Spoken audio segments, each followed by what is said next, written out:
អគារទីស្នាក់ការសមាគមអតីតយុទ្ធជននិងនិវត្តជនកម្ពុជាខេត្តកណ្ដាលស្ថិតនៅក្នុងភូមិថ្មីសង្កាត់តាខ្មៅក្រុងតាខ្មៅខេត្តកណ្ដាលដែលជាអំណោយដ៏ថ្លៃថ្លារបស់សម្ដេចតេជោហ៊ុនសែនបានសម្ពោធដាក់ឲ្យប្រើប្រាស់ជាផ្លូវការនៅព្រឹកថ្ងៃទី17ខែសីហាឆ្នាំ2026នេះក្រោមអធិបតីភាពឯកឧត្តមនាយឧត្តមសេនីយ៍គតិសង្ឃៈបណ្ឌិតគុណគឹមទេរដ្ឋមន្ត្រីជាអនុប្រធាននិងជាអគ្គលេខាធិការសមាគមអតីតយុទ្ធជននិងនិវត្តជនកម្ពុជា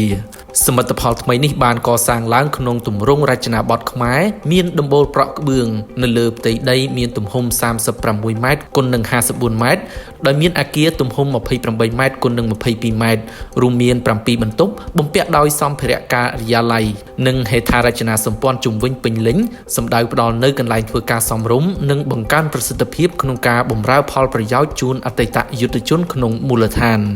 ក្នុងពិធីសម្ពោធនេះឯកឧត្តមទេសរដ្ឋមន្ត្រី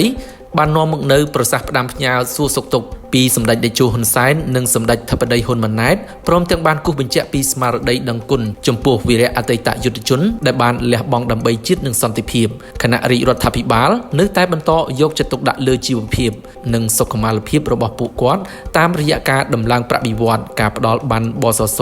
ការព្យាបាលជំងឺដោយឥតគិតថ្លៃនិងអត្ថប្រយោជន៍សង្គមផ្សេងៗទៀត